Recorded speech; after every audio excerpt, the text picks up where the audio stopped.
జమ్మూలో తాజా పరిస్థితులకు సంబంధించి విశ్రాంత స్క్వాడ్రన్ లీడర్ కాళిదాస్ గారిని అడిగి మరిన్ని వివరాలు తెలుసుకుందాం. కాళిదాస్ గారు నమస్తే అండి. జమ్మూలో పాక్ ఆత్మాహుతి డ్రోన్ దాడుల్ని ఎలా చూడాలి? వాళ్ళు డెస్పరేట్ గా ఉన్నారమ్మా, దుస్సాహసానికి తెగబడ్డారు వాళ్ళు. ఎందుకంటే మనం వాళ్ళు 15 సిటీస్ ని టార్గెట్ చేస్తూ డ్రోన్స్ తో, మిజైల్స్ తో, ప్రతి మిజైల్ ని మన S-400 ఇతర రాడార్ సిస్టమ్స్ ద్వారా మనం ఎయిర్ డిఫెన్స్ అంటాము, చాలా అద్భుతంగా ప్రతిఘటించి ప్రతి డ్రోన్ ని, ప్రతి మిజైల్ ని మనం కూల్ చేశాము. దాని మీద సివియర్ డెస్పరేషన్ లో ఉన్నారు. సో ఆ ఓటమిని అంగీకరించే లోపల మనం తీవ్రంగా విరుచుకుపడి పాకిస్తాన్ లో ఉన్నటువంటి సయాల్ fort and Lahore air defence systems ని తుడిచిపెట్టేశాము. ఏమవుతుందంటేనమ్మా, ఒకసారి ఎయిర్ డిఫెన్స్ సిస్టమ్ ని ఒక ప్రాంతం నుంచి తుడిచిపెట్టేశాము అంటే తర్వాత జరిగే దాడులు చాలా అవలీలంగా సక్సెస్ అయిపోతాయి. అది యుద్ధ విమానాల ద్వారా కానివ్వండి, మిజైల్స్ ద్వారా కానివ్వండి, నేల మించి ఆర్మీ వెళ్లి అటాక్ చేయటం. అంటే ఎయిర్ డిఫెన్స్ సిస్టమ్ ని కనుక తుడిచిపెట్టేస్తే ఆ ప్రాంతము రెక్కలు విరిగి పడిపోయిన పక్షిలాగా ఏమీ చేయలేదు. ఎగ్జాక్ట్ గా మనం అదే పని చేశాము. అది వాళ్ళు గ్రహించి డెస్పరేట్ గా వాళ్ళ దగ్గర ఉన్నటువంటి ఇతర డ్రోన్స్, మిజైల్ సహాయంతో ఒక గంట క్రితం జమ్మూ, తర్వాత జైసల్మేర్ దాకా 5-6 సిటీస్ ని టార్గెట్ చేశారు. ఇక్కడ నా దగ్గర ఉన్నటువంటి ఇన్ఫర్మేషన్ ప్రకారము ఎటువంటి నష్టం మనకు జరగలేదు. 99.99% వాళ్ళు ఇప్పుడే అటాక్ చేసినటువంటి అన్ని రకాల ఆయుధ వ్యవస్థల్ని మన ఎయిర్ డిఫెన్స్ చాలా సమర్థవంతంగా సమూలంగా నాశనం చేసింది. ప్లస్ వాళ్లే ఒప్పుకున్నట్టు ఒక F-16 యుద్ధ విమానము, చైనా నుంచి ఇంపోర్ట్ చేసుకున్నటువంటి AF-17 యుద్ధ విమానాలు 2 కూడా కూల్ చేశాము. ఇదే చైనా నుంచి తీసుకొస్తున్నటువంటి HQ-9 ని సమర్థవంతంగా నాశనం చేసేసాము. అంటే మోరార్లెస్ అవి ఏదో ఆట బొమ్మల్లాగా కనపడ్డాయి తప్ప నిజంగా యుద్ధంలో నిలబడే స్థాయి లేదని అర్థమైంది. వాళ్ళు కూడా వాళ్ళ ఆయుధ వ్యవస్థను ఏమైనా చెక్ చేసుకున్నారేమో. సో ఇప్పుడే నాకు కూడా కనపడుతోందమ్మా, లాహోర్ సిటీని మనం టార్గెట్ చేశామని చెప్పి వాళ్ళు కొరివితో తలం గోక్కున్నట్టు వాళ్ళు మన ఆయుధ వ్యవస్థ పటిమ మొదటి రోజునే మన దేశంలో ఉంటూ వాళ్ళ దేశంలోకి క్రాస్ కాకుండానే మనము వాళ్ళ 9 ఉగ్రవాద శిబిరాలని మిజైల్స్, క్రూజ్ మిజైల్స్, డ్రోన్స్ తో నాశనం చేశాము. అది గ్రహించకుండా వాళ్ళు ఇంకా ఎస్కలేట్ చేస్తున్నారు, దుస్సాహసానికి తెగబడుతున్నారు. ఇప్పుడు కొద్ది గంటల్లో ఆల్రెడీ లాహోర్ ని మనం టార్గెట్ చేశామని వార్తలు వస్తున్నాయి. సో రాబోయే 2 రోజుల్లో, కొన్ని గంటల నుంచి రాబోయే 2 రోజుల్లో చాలా తీవ్ర స్థాయిలో భారతదేశం వాళ్ళని మన ఆయుధ వ్యవస్థ ద్వారా అటాక్ చేసి చాలా తీవ్ర స్థాయిలో నష్టం జరిగే అవకాశాలు చాలా విస్పష్టంగా ఉన్నాయి. వాళ్ళంతా వాళ్లే చాలా మూర్ఖత్వంతో ఎస్కలేట్ చేసుకున్నారు. ఎందుకంటే వాళ్ళకి వేరే ఆప్షన్ కూడా లేదు. ముందు నుయ్యి వెనక గుయ్యిలాగా మనతో యుద్ధం చేయకపోతే ప్రజలు తిరగబడే అవకాశం ఉన్నది. కానీ మనతో ఏమి చేయాలి? ఇక్కడ టెర్రరిస్ట్ క్యాంప్స్ ఏమీ లేవు. చేస్తే మిలిటరీని టచ్ చేయాలి, అది వార్ కింద ఎస్కలేట్ అయిపోతుంది. లేదా నిస్సిగ్గుగా పౌరుల మీద అదే జరిగింది. ఆర్టిలరీ సెల్స్ తో లైన్ ఆఫ్ కంట్రోల్ దగ్గర 16 మందిని చంపేశారని చెప్పి, సో వాళ్ళకి తగిన ప్రతి చర్య చేయటానికి కూడా ఎటువంటి అవకాశం లేదు. వాళ్ళు అడకత్తెరలో పోక చెక్కలాగా నలిగిపోయారు. మన భారత్ మిలిటరీ దెబ్బ అంటే ఏమిటో నెక్స్ట్ 2 రోజుల్లో తెలిసిపోతుంది. కాళిదాస్ గారు, అయితే ఇప్పుడు వాళ్ళు ఎంత దుస్సాహసానికి ఒడిగట్టినా, ఎన్ని డ్రోన్లు లేదంటే ఎన్ని క్షిపణులు ప్రయోగించినా కూడా మన దగ్గరున్న ఆయుధ సంపత్తి ప్రత్యేకత ఏంటి? వాటి S-400 సామర్థ్యం ఏంటి? ఇది S-400 అన్నది మనం రష్యా నుంచి ఇంపోర్ట్ చేసుకున్నదమ్మా. ఇది బేసికల్ గా సర్ఫేస్ టు ఎయిర్ మిజైల్స్ అంటారు. అంటే ఆకాశం నుంచి మన భూభాగం పైన దాడులు డ్రోన్ల ద్వారా కానివ్వండి, మిజైల్స్ ద్వారా కానివ్వండి, యుద్ధ విమానాల ద్వారా, ఈ 3 ద్వారానే అవుతుంది. అవి అటాక్ చేసినప్పుడు దీనిలో ఉన్నటువంటి అత్యాధునికమైనటువంటి రాడార్ సిస్టము, మిజైల్ సిస్టము అసలు అవి టేక్ ఆఫ్ కాగానే కూడా అది ఎంగేజ్ చేసేస్తుంది. ప్లస్ మన దగ్గర ఉన్న మన సొంత మిజైల్స్ కూడా ఉంటాయి. సో ఇప్పుడు ఈ రోజు స్పష్టంగా ఈ 3 రోజుల్లో తేలిపోయింది. సో వాళ్ళ దగ్గర ఉన్నవి చాలా లో క్వాలిటీ ఆయుధ వ్యవస్థ. మన దగ్గర ఉన్నటువంటి ఎయిర్ డిఫెన్స్ లో ప్రధానమైన భూమిక పోషిస్తున్నటువంటి S-400 దానికి సపోర్ట్ చేస్తున్నటువంటి ఇతర సిస్టమ్స్ ద్వారా చాలా అవలీలగా వాళ్ళు ఎటువంటి డ్యామేజ్ కాకుండా, అంటే మనం అక్కడ అప్పుడు ఇజ్రాయిల్ అండ్ హమాస్ మధ్య ఎలా అయితే ఐరన్ డోమ్ పనిచేసిందో మన గగనతలంలోకి ప్రవేశించగానే వాళ్ళు ఎటువంటి ఆయుధాలు ఇవన్నీ ఎక్కువగా ఆత్మాహుతి డ్రోన్స్ అంటారమ్మా. ఇవి ఏం చేస్తాయంటే డైరెక్ట్ గా టార్గెట్ మీదకి వెళ్ళిపోయి అక్కడ అందులో ఉన్న బాంబ్స్ పేలిపోతాయి.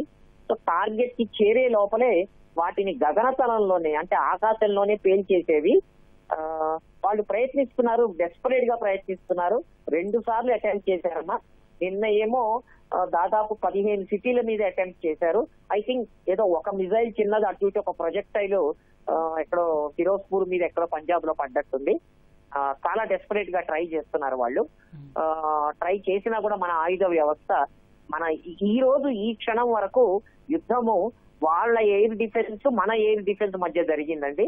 ఇక్కడి నుంచి మనం వాళ్ళు 2 సార్లు రాగానే ఇప్పుడు మన అఫెన్సివ్ చాలా తీవ్ర స్థాయిలో ఉంటుంది. అదేమిటో వాళ్ళకి తెలుసు.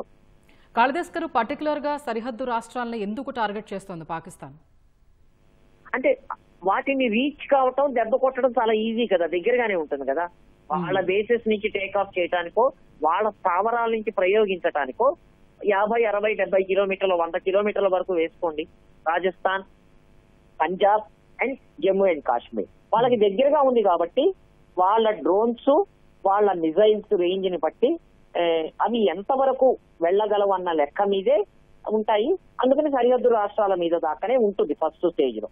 ఇంకా తర్వాత ఎస్కలేట్ అయితే ఇంకా ఎటువంటి టార్గెట్స్ ఉంటాయి అన్నది అది తర్వాత లెక్కలోకి వస్తుంది. అంటే ఇప్పుడు మీరు అన్నట్టుగా మన దగ్గర ఉగ్ర స్థావరాలు కానీ అట్లాంటి కుట్ర పన్నే ప్రయత్నాలు కానీ మనం ఏం చేయలేదు, మన దగ్గర లేవు అసలు వాళ్ళు టార్గెట్ చేయడానికి కూడా. వాళ్ళు ఇప్పుడు పర్టికులర్గా సివిలియన్స్ని టార్గెట్ చేస్తున్నారు. ఈ డిఫెన్స్ మీద ఏమైనా వాళ్ళ టార్గెట్ ఉంటుందేమో చూడాలి. మనం మాత్రం జస్ట్ ఆ ఉగ్ర స్థావరాన్ని మాత్రమే ధ్వంసం చేసి అవి మాత్రమే టార్గెట్ చేశాము. ఈ సివిలియన్స్ మీద చేయటం వల్ల వాళ్ళ ప్రతీకారం ఏంటి, అసలు వాళ్ళు ఏ విధంగా ప్రతీకారం తీర్చుకుంటున్నారు? వాళ్ళకేం ప్రతీకారం లేదమ్మా, వాళ్ళకి వేరే ఆప్షన్ లేదు. వాళ్ళు చేతులు ఎత్తేయాలి, లేదా మనం చేసే ప్రతి దాడిని వాళ్ళు నోరు మూసుకొని గుడ్లప్పగించి చూడాలి, లేదా ప్రతి దాడి చేయాలి. దేని మీద చేయాలి? ఇందాకంతా మనం చెప్పుకున్నట్టు ఇక్కడేం ఉగ్రవాద శిబిరాలు లేవు. మనం కూడా దేని మీద చాలా పద్ధతిగా మిలిటరీ టార్గెట్స్ జోలికి పోకుండా, సామాన్య ప్రజలు జనవాసాల జోలికి పోకుండా కేవలము ఉగ్ర శిబిరాల మీద దెబ్బ కొట్టాము. మీరు నిజంగానే ఉగ్ర శిబిరాల మీద దెబ్బ కొట్టారా అని అడిగితే ఎవరైనా దానికి తగిన ప్రూఫ్స్ ఉన్నాయి. దాన్ని కూడా వాళ్ళు మిస్ఇన్ఫర్మేషన్ ఇందాక మీరు చెప్పినట్టు పిచ్చి పిచ్చిగా అంటే మతోన్మాదాన్ని రెచ్చగొట్టేటట్టు మా దగ్గర ఉన్న మసీదులు మాస్కులు కొట్టారు, అక్కడ టెర్రరిస్టు క్యాంప్స్ మసీదులు అన్ని కలిపే కట్టుకున్నప్పుడు మరి అందులో భాగంగా ఏదైనా ఉంటే నాశనం అవుతాయి. మనం ఎప్పుడు అలా చూడము. కానీ మనం ఉగ్రవాద శిబిరాలను కొట్టే మరి మీరు అక్కడ ప్రజలు అడుగుతారు కదా, మరి మన శక్తి ఉంది, ఎందుకంటే చాలా గొప్పలు చెప్పుకుంటుంటారు. భారతదేశాన్ని ఓడించాలంటే మేము మాత్రమే చేయాలి, వాళ్ళను సర్వనాశనం చేయాలంటే మేము ఈ బోడి గొప్పలన్నీ ఏమిటన్నది ప్రజలకి ప్రూవ్ చేసి చూపించాలి కదా.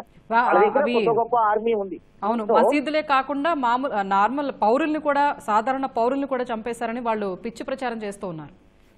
చేసుకుంటారమ్మా, వేరే ఆప్షన్ లేదు. ఇప్పుడు ఒక నీచమైన మనిషి వాడి తప్పుని గ్రహించకుండా మూర్ఖత్వంతో బిహేవ్ చేసేవాడు ఎప్పుడు అలాగే మాట్లాడతాడు. వాడు తప్పులు చేయటమే కాకుండా దాన్ని సమర్థించుకోవటానికి ఎంత నీచమైన స్థాయికైనా దిగజారుతారు. అలాంటి దేశం ప్రపంచంలో ఎక్కడైనా ఉందంటే అది ముందు పాకిస్తానే. అంటే నిస్సిగ్గుగా వాళ్ళు చేసిన తప్పులు, అమాయకమైనటువంటి పౌరులు టూరిస్టులు వెళ్తే వాళ్ళని కాల్ చేసిన వాళ్ళకి ఒక సిగ్గు ఎగ్గు బుద్ధి జ్ఞానం ఉంటుందని ఎలా ఉంటుంది? అందుకే మనం ప్రతిదాడి చేసాం ఉగ్రవాద శిబిరాలు. నోరు మూసుకొని తప్పు ఒప్పుకొని వాళ్ళు కాలబేరానికి వచ్చి బుద్ధి మార్చుకుంటే ఈ పరిస్థితి ఇక్కడ దాకా వచ్చేది కాదు. అది కాకుండా మనల్ని మిలిటరీ పరంగా ఛాలెంజ్ చేస్తాము అన్నది వాళ్ళు ఒక ట్రయల్ వేశారు. దానికి తగిన మూల్యం చెల్లించుకుంటారు. 2 అటెంప్ట్స్ ఫెయిల్ అయిపోయాయి. మన దగ్గర ఉన్నటువంటి టెక్నాలజీ అద్భుతంగా ఉన్నది, మన ప్రణాళిక చాలా అద్భుతంగా ఉన్నది. స్టెప్ బై స్టెప్ వెళ్తున్నాము. అవునండి, మన ఉచ్చులోకి వాళ్ళు దిగుతున్నారు. F-16 పాకిస్తాన్ కి చెందిన F-16 యుద్ధ విమానాన్ని కూడా మన భారత సైన్యం కూల్చివేసిందండి. అదేనండి, జైసల్మేర్ సెక్టార్ లో లోపలికి రావడానికి ప్రయత్నించుంటే మన ఎయిర్ డిఫెన్స్ కూల్చేసి ఉంటుంది. సో అంటే ఇక్కడ వాళ్ళు మిలిటరీ టార్గెట్స్ ని టచ్ చేసినా ఎస్కలేట్ అయిపోతుంది. ఒక దెబ్బకి 10 దెబ్బలు కొడతాం, ఎందుకంటే మన దగ్గర ఆ సామర్థ్యం ఉన్నది. Yes. First point. Yes. Civilian targets ని కొడితే ఇంకా ఎక్కువ దెబ్బ కొడతాం, ప్రపంచం అంతా తిరుగుతుంది వాళ్ళని, ప్రపంచం అంతా దెబ్బ కొడుతుంది. అవును. కనుక వాళ్ళ పరిస్థితి అణకత్తెరలో పోక చెక్కలాగా తయారైంది, ముందు నుంచి వెనుక పోయి. అందుకని వాళ్ళు డెస్పరేట్ గా ఉండి వాళ్ళు ఏం చేస్తున్నారు, దీన్ని ఇంకా ఇంకా ఇంకా ఎస్కలేట్ చేయడానికి చేసే పిచ్చి వేషాలే వేస్తున్నారు, దానికి తగిన మూల్యం అనుభవిస్తారు. ఎందుకంటే వాళ్ళకి మన దగ్గర ఉన్న ఆయుధ సామర్థ్యం కానీ వాళ్ళకన్నా మెరుగైన పరిస్థితిలో ఉన్నాం ఆయుధాల విషయంలో అయినా సరే. అటు ఆయుధం విషయంలో అయినా, ప్రభుత్వం విషయంలో అయినా, సైన్యం విషయంలో అయినా మనం చాలా మెరుగ్గా ఉన్నాం కాళిదాస్ గారు వాళ్ళకన్నా కూడా. అవునమ్మా, అన్ని రకాలుగా ఎయిర్ ఫోర్స్ కానీ, మిజైల్స్ కానీ, ఆర్మీ కానీ, నేవీ కానీ. ఇంకా అసలు నేవీ రంగంలో దిగలేదు.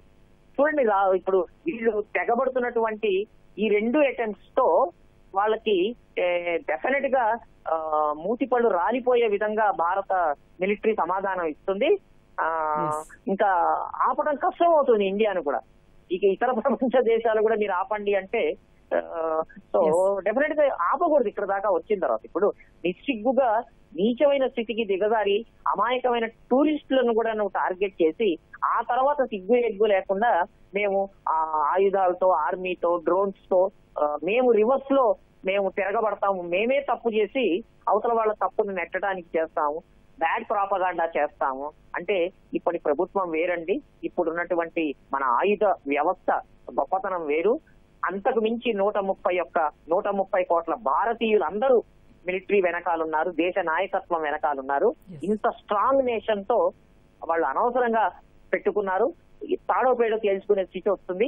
మనం ఆ క్షణం వరకు అందరం వెయిట్ చేస్తాం. కాళిదాస్ గారు, ఈ పరిస్థితుల్లో మన మిత్ర దేశాలు కానీ, లేకపోతే మిగతా దేశాలు కానీ, లేకపోతే భద్రతా మండలిలో ఉన్న దేశాలు కానీ, వారి మద్దతు మనకి ఏ విధంగా ఉంటుంది? ఖచ్చితంగా ఉంటుందమ్మా. ఇప్పుడు మద్దతు ఉంది కదా మనకందరికి. అవును. మనం చాలా ప్రణాళికతో ఎప్పుడైతే పెహల్గామ్ అటాక్ కావాలో వెంటనే 2 రోజుల్లో మన దేశ నాయకత్వం, దోవాల్ గారు, ప్రధానమంత్రి వీళ్ళందరూ ముఖ్యంగా విదేశీ ఎన్వాయిస్ అందరికీ చెప్పి జరిగిందేంటో విస్పష్టంగా చూపించారు. పాకిస్తాన్ దాయాది దేశం ఇంత నీచానికి దిగి మామూలు విహారయాత్రకు వచ్చిన వాళ్ళని చంపారు. వీళ్ళకి మానవత్వం కూడా లేదని ముందు అంతర్జాతీయ పరంగా మద్దతు కూడా కట్టుకున్నాం. చాలా అద్భుతమైన స్ట్రాటజీ. ఆ తర్వాత మిలిటరీ పరంగా ఏమేం చేయాలి అన్నది ప్రధానమంత్రి గారు 3 చీఫ్స్ కి ఫ్రీ స్వేచ్ఛ ఇచ్చారు, మీరు ప్లానింగ్ చేయండి అని చెప్పి. దాని ప్రకారం స్టెప్ బై స్టెప్ ఉగ్రవాద శిబిరాలను కొట్టాము. ఎక్కడ మనం స్పష్టంగా చెప్పారు రక్షణ మంత్రి కూడా, మేము ఎక్కడ పౌరులు గాని మిలిటరీ టార్గెట్స్ ముట్టుకోకుండా చాలా న్యాయబద్ధంగా, ధర్మబద్ధంగా కొట్టామన్నారు. అసలు యుద్ధాన్ని ధర్మబద్ధంగా, న్యాయబద్ధంగా కొట్టడం అన్నది చాలా ఆశ్చర్యకరమైన విషయం అమ్మ. కేవలం భారతదేశం మాత్రమే చేయగలదు.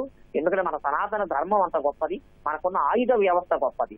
సో దాన్ని బేస్ చేసుకొని కొట్టాము. వాళ్ళకి వేరే దిక్కు దివాణం లేకుండా యుద్ధానికి దిగారు.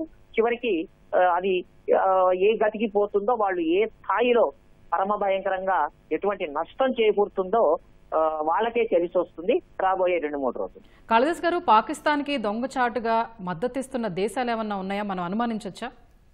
చైనా డెఫినెట్ గా ఉందండి, అందులో డౌటే లేదు. Yes. ప్రత్యక్షమైన ఆయుధాలు అవి ఇవ్వకపోవచ్చు యుద్ధం సినారియోలో, ఎందుకంటే ప్రపంచం ముందు అధిదోషిగా నిలబడుతుంది.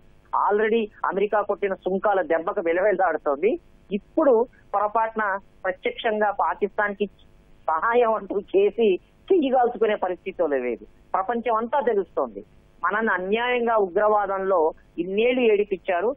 చివరికి భారతదేశం యొక్క సహనం నశించి ఆ సహన శక్తికి తోడు మనం మన మిలిటరీ పవర్ ని రుచి చూపించాము వాళ్ళకి. ప్రపంచం అంతా మన వెనకాలే ఉన్నది, వాళ్ళకి మద్దతు చేసేది లేదు. కొద్దో గొప్ప టర్కీ ఎగిరింది కానీ పరిస్థితిని గ్రహించి దాని పరువు కూడా పోతుంది ప్రపంచ దేశాల ముందని చెప్పి వెనక్కి వెళ్ళిపోతారు. మిగతా దేశాలు మహా అయితే మీరు వెంటనే యుద్ధం ఆపండి అన్న సూచనలు ప్రజలకు ఎక్కువ అవుతాయి. దానికి తగ్గట్టు పాలసీ ఎలా డిసైడ్ అయితే అలా అవుతుంది. ధన్యవాదాలు కాళిదాస్ గారు. ధన్యవాదాలు. జై హింద్ అమ్మ. జై హింద్ సార్.